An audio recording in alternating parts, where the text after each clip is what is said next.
Bro, katanya lu punya pengalaman mistis nih waktu sekolah. Iya benar, waktu sekolah. Itu mungkin bisa lu share di sini pengalaman mistis lu. Sebelumnya mungkin lu bisa kenalin diri lu dulu. Oke, nama gue Bagus. Gue tinggal di daerah Bogor juga, tepatnya di Jalan Helang. Oke, Bro Bagus berarti ya. Oke, mungkin bisa langsung aja lu ceritain pengalaman mistis lu. Jadi waktu itu, waktu gue tepatnya di SMK ya. Jadi kayak ada acara perpisahan gitu. Waktu itu di tahun 2012. Jadi acara perpisahan.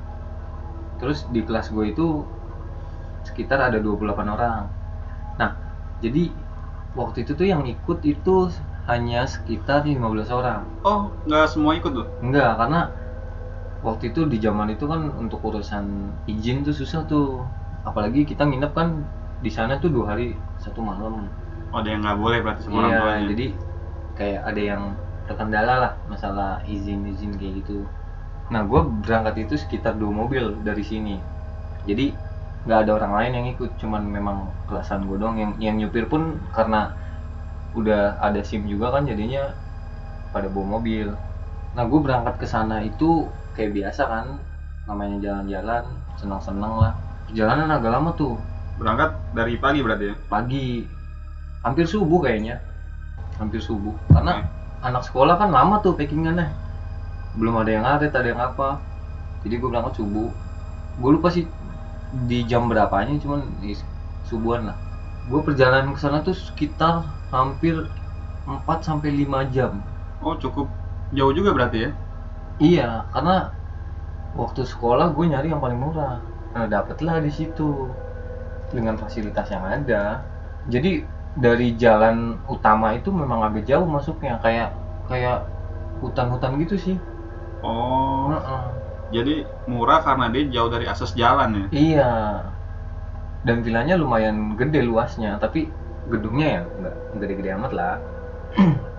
Nah, ketika gue sampai itu, gue di sana itu ada dua kamar sama 1 ruang TV. Posisi villanya tuh, lu pintu masuk, sebelah kirinya itu kayak taman, Oke. dan taman itu bisa dijadiin api unggun sama bakar-bakaran. Buat bikin acara lah di situ ya? Iya, buat acara-acara bebas lah. Nah, terus yang di sebelah kanan itu ada taman juga, cuman nggak gede, tapi di situ ada ayunannya. Masuk lagi ke bawah kayak turun sedikit gitu. Nah, sebelah kanan pas turun itu dia ada kolam renang. Nah, sebelah kirinya itu kamar tidur dan 1 ruang TV. Kebetulan gua kan koordinator di situlah, di acara itu. Nah, gua pilih kamar yang agak besar itu untuk laki-laki, karena laki-laki itu lebih banyak daripada perempuan waktu itu yang ikut. Lakinya yang ikut ada berapa orang pada saat itu? Laki-laki itu 10 orang. Kalau perempuannya? Nah, perempuannya itu 5 orang. Oh, oke. Jadi gue pilihlah kamar laki-laki lebih besar daripada perempuan. Kamar laki-laki itu di sebelah kanan, terus ada ruang TV, baru kamar perempuannya sebelah kiri. Pas sampai itu kan, gue langsung nurunin dulu, bantuin yang perempuan. Iya. Nah, kebetulan temen gue itu yang cowok ngurusin yang laki-laki lah untuk nurunin barang-barang. Kalau yang perempuan ada sekitar 2-3 cowok yang bantuin gue. Barang bawaan ya? Iya, pas kita lagi sibuk nurunin barang tuh, teman gue itu yang perempuan manggil-manggil gue pas gue ke mobil untuk nurunin barang selanjutnya. Sebut aja NR ya. Oke. Nah, si NR ini dia nemuin kayak kotak yang dibalut kayak kain hitam gitu. Nah, karena gue disuruh ke sana, akhirnya gue coba buat buka kan. Gue nggak tahu itu apa. Pas gue buka itu, jadi ada kain dalamnya kotak. Terus gue buka lagi tuh kotaknya. Kotaknya itu kayak ada bunga, ranting, sama kayak rempah-rempahan kering gitu. Oh, kayak sajian gitu mungkin ya? Mungkin. Dan gue nggak tahu tuh. Cuman karena gue penasaran, akhirnya gue buka kan tadi. Nah, terus temen gue si NR ini karena dia takut, nyuruh gue buang. Akhirnya lu buang? Enggak, karena gue takut. Karena gue kan di situ jatuhnya tamu ya. Oh iya. Dan gue nggak tahu itu barang apa, jadi gue takut ada masalah nantinya. Akhirnya gue tutup lagi dan gue taruh lagi ke tempat semula. Gue rapiin lah pokoknya. Nah, habis itu setelah selesai di kamar perempuan, gue naruhin barang doang, gue ambillah barang gue yang belum gue ambil untuk ke kamar laki-laki. Pas di kamar laki-laki naruh barang, itu temen gue si GS ini nemu bantal Di mana? di lemari. Oh, di lemari kamar Cowok, Cowok. camar cowok. Jadi nemu bantal kayak udah lusuh banget itu, kayak udah nggak layak pakai lah. Dan udah kempes, udah kayak lembab kayak bantal nggak pernah dipakai gitu. Jadi kayak bantal udah lama gitu ya? Iya, sama dia mau dipinggirin, disingkirin. Nah, gue keinget tadi gue nemu kotak, takutnya kalau ini gue singkirin segala macam, takutnya jadi masalah nih nanti. Akhirnya gue bilang teman gue, jangan kita pinggirin lah, udah biarin aja sini, takut ada kenapa-napa nantinya. Maksud gue karena anak sekolah kan ya, jadinya suka jabla gitu-gitu segala macam, jadinya akhirnya udahlah lebih baik gue taruh lagi. Akhirnya gue suruh taruh, udah akhirnya masukin barangnya di laci-laci yang belum diisi apa-apa. Oke. Nah setelah itu tuh, setelah beres-beres mau masukin barang, kita istirahat sebentar lah kayak baru capek gitu ngerokok atau ngobrol-ngobrol biasa santai di ruang TV. Istirahat lah ya? Iya, istirahat gitu. Terus karena kebetulan sudah mendekati waktu maghrib, akhirnya kita selesai lah istirahatnya, kita buat siap-siap ke acara selanjutnya tuh. Oh, berarti acara berikutnya itu malam hari ya? Iya, habis sholat maghrib lah. Oke. Setelah sholat maghrib, akhirnya kita siap-siap buat acara bakar-bakar. Nah, pas lagi acara bakar-bakar itu, kita kan pada asik ngumpul ya. Jadi maksudnya ada sih beberapa yang mencar, cuman di sana gitu buat ngobrol, nungguin kayak jagung, ayamnya yang kita bakar tuh jadi buat menuju acara malam nanti. Oh, oke. Akhirnya gak taunya pas temen gua yang laki-laki ini, sebut aja si GS, AZ, sama DK, taunya bawa minum-minuman. Oh, mereka pada mabok di situ? Iya, dan banyak mereka bawanya. Soalnya sebelum kita kesana tuh kita udah sepakat bareng-bareng. Kita itu acara have fun bareng-bareng buat perpisahan. Dan bawa alkohol atau segala macamnya itu kita nggak bolehin memang, karena takut terjadi apa-apa kan. Karena kita soalnya buat izin kesana pun susah, makanya kita nggak mau ngecewain orang tua teman-teman kita lah, tahunya nanti kenapa-napa. Oh, jadi lu di situ sebagai koordinator dan penanggung jawab juga ya? Bisa dibilang gitu sih, secara nggak langsung, karena gue lebih dominan buat percayain orang tua mereka nih. Jadi kayak anak sekolah tuh kan butuh seseorang yang supaya ibunya bisa ngelepas gitu, jadinya mau nggak mau ya gue lah yang salah. Bagi penanggung jawab? Iya. Nah akhirnya karena gue rada sedikit emosi ya, akhirnya gue suruh lah mereka buat nyiapin api unggun acara selanjutnya. Karena udah cukup lama juga kan mereka minum pas lagi bakar-bakar tuh, ternyata gue baru taunya pas mereka udah pada ngaco lah ibaratnya kayak gitu. Udah mulai naik ya? Iya bisa dibilang gitu lah kalau kata orang mabok. Itu akhirnya gue suruh lah 3 orang ini untuk acara api unggun, suruh nyiapin kayu-kayunya gitu-gitu. Karena acara berikutnya itu api unggun? Iya betul. Itu kalau nggak salah siap-siapnya itu dari jam 11-an. Berarti malam juga acaranya? Iya, acara api unggun gue ya jam 12-an lah.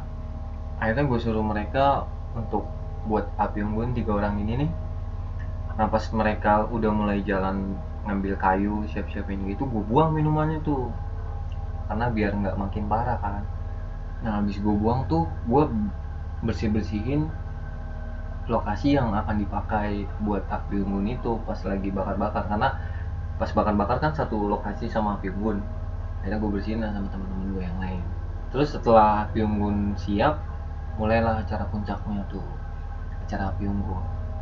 Jadi di api unggun ini tuh kayak ada acara di mana kita itu ngungkapin apa yang kita rasain selama 3 tahun sekolah itu bareng-bareng, sambil diiringin musik gitu-gitu. Kita udah pada ngungkapin nih, ada satu orang yang gua kaget, itu dia ngungkapin perasaan kayak spontan gitu. Kalau yang kenal teman baru itu goblok, itu tolol kata dia. Oh, dia agak sompral gitu ya? Iya, terus kayak kan kalau orang namanya api unggun kan yang kelihatan kayak mata, gitu-gitu kan, maksudnya nggak semuanya kelihatan, cuman kayak biasan mata atau muka tuh kayak setengah gitu kan. Karena gelap ya. Iya, tapi gue lihat tuh kayak udah kosong gitu loh. Dia ngomong kayak bukan dari pemikiran sendiri gitu. Jadi pandangan dia kosong pada saat ngomong Yang gitu. gue lihat kayak gitu. Nah, pas dia ngomong kayak gitu, pokoknya dia ngomong kata-kata yang kasar lah ibarat.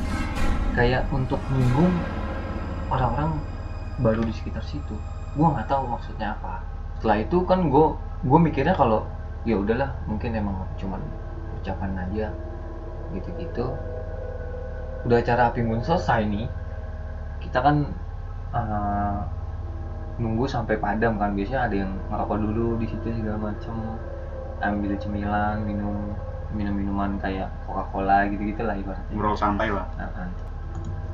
Abis itu karena gue juga pengen ngerokok dan gue mau ngambil handphone, akhirnya gue turun nih ke bawah buat ngambil rokok sama handphone gue.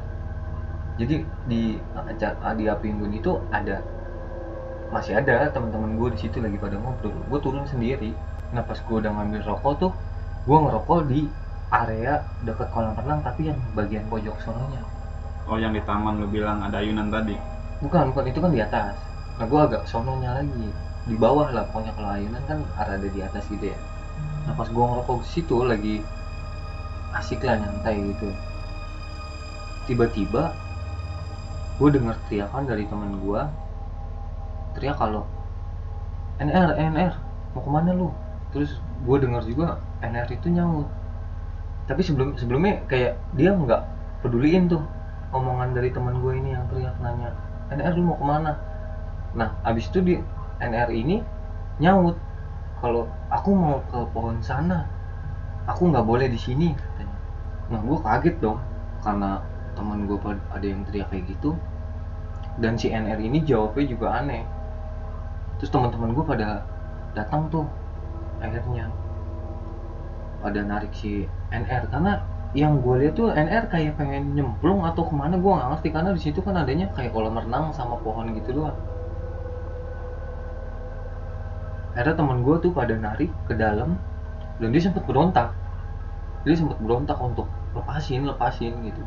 Akhirnya kita paksa lah buat masuk tuh, kita tarik, kita gotong gitu bareng-bareng. Akhirnya kita masuk lah. Nah terus temen gue yang nanya itu, yang pertama kali tahu dia mau ke situ, itu nanya kenapa lu NR gitu,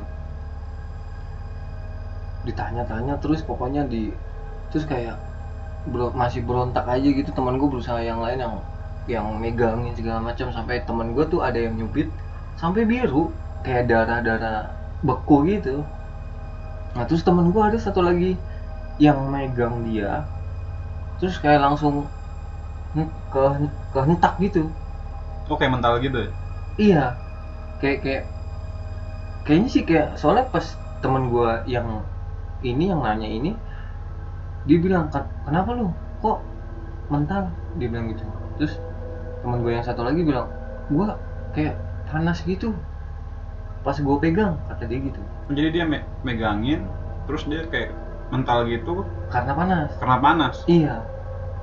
Terus teman gue yang tahu ini dia bilang jangan bercanda lu, ini nggak lucu nih kalau bercanda kayak gini, karena kita posisinya udah jauh dari rumah, lokasinya juga jauh dari pemukiman warga gitu. Habis itu gue suruh 2 orang temen gue untuk manggil pengelola villa itu. Oh, minta pertolongan? Iya, dan karena lokasinya jauh juga dari villa itu, jadi kan harusnya villa itu kan penjaganya nggak jauh lah ya dari situ. Karena gue nyari yang paling murah itu, jadinya dia lokasinya jauh dari tempat kita menginap, ada hampir 15 menitan lah kalau naik mobil. Jadi lumayan jauh lah ya? Iya, untuk penjaga villa lah jauh, untuk bolak-balik kan harusnya mereka kan, kalau ada apa-apa dia bisa balik. Ini enggak, mereka jauh.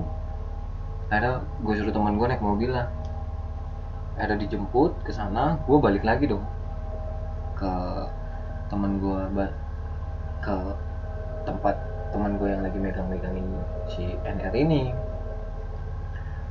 Terus akhirnya ditanya terus dibacain ayat apapun nggak ngebaca tuh, nggak keluar Nggak ngaruh juga. ya? Iya, nggak ngaruh. Dan kita sempet kaget bareng-bareng, kayak kaget hening gitu loh, ngerti nggak? Bingung, dia ngomong pakai bahasa Sunda, tapi kita sama-sama tuh kayak nggak ngerti itu bahasa Sunda apa. Dan padahal si NR ini dia bukan orang Sunda, Oh, jadi dia bukan orang Sunda tapi ngomong bahasa Sunda. bahasa Sunda, dan kita nggak tahu itu Sunda apa, kayak Sunda baku ya. Matanya itu kayak melotot kosong ke arah teman gua nggak tahu tadinya tuh, sebelum tahu endingnya gua nggak tahu nih maksudnya dia melotot ini. Gua pikir emang karena melotot random aja, Iya. itu karena orang lagi kesurupan. Akhirnya nggak lama dia masih ngoceh-ngoceh Sunda itu, nggak lama pengelola villa datang sama orang pinter. Paranormal ya. Iya kayak gitulah, ibu datang ke situ terus dipegang kepalanya, dibacain, terus kayak disiram air gitu, kayak dipercik gitu. Dikepret gitu ya. Ya dikepret gitu. Nah habis itu pas dikepret gitu dibacain juga tuh ayat apa gitu, gua nggak tahu. Yang kita semua cuman tertuju sama si NR ini. Nah habis dibacain itu akhirnya kayak kita harus sama-sama berdoa gitu menurut kepercayaan masing-masing untuk bantu supaya teman kita ini bisa keluar lah makhluknya, kayak makhluk atau apa gitu gua nggak ngerti ya, kata orang situ sih kayak kesurupan gitu. Nah terus pas kita bacain tuh udah agak tenang tuh, tapi masih kayak bengong, Masih kesurupan atau bengong shock? kayak mungkin kayak bengong shock kali ya. Dia diem lah pokoknya. Terus pas abis udah agak tenang, akhirnya kita di situ dibilangin sama si orang pintar ini, paranormal ini, kalau katanya kita itu bertamu nggak sopan.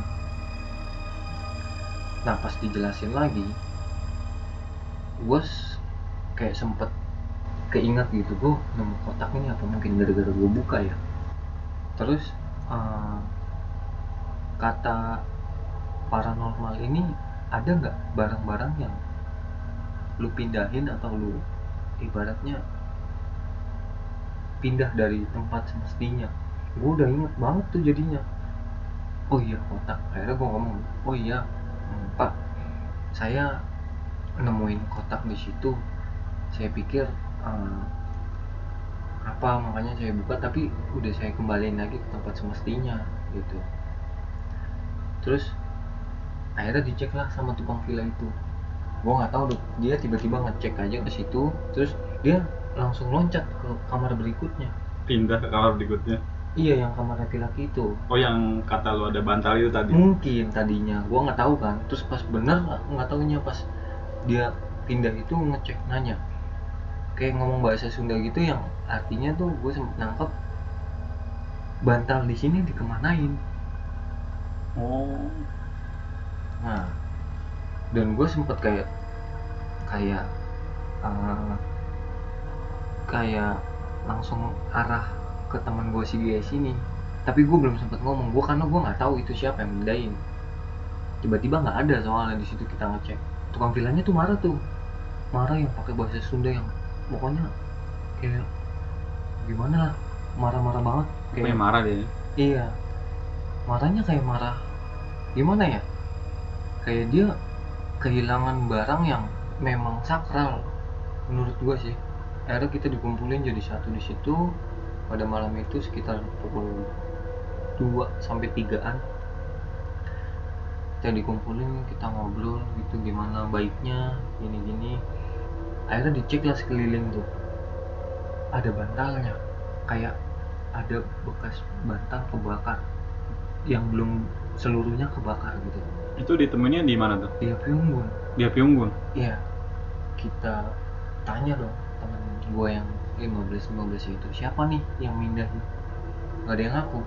Nah karena tadi paranormal itu gue udah bilang gue yang ngebuka itu, akhirnya gue kayak dibacain apa gitu, gue nggak ngerti deh di barang-barang situ sih, cuman kayak ketujuh pada gue bahwa gue minta maaf gitu loh Oh iya. dengan dibantu oleh paranormal itu. Dan bahasanya tuh aneh banget, gue bener-bener nggak ngerti deh itu. Gue cuma dibacain, nggak dipegang atau nggak di apa, kayak kita meditasi bareng gitu buat ngobrol. Bukan meditasi, apa ya, kayak ibaratnya doa bareng lah. Oh iya. Iya, untuk dibantu paranormal itu untuk nyampein lah. Habis itu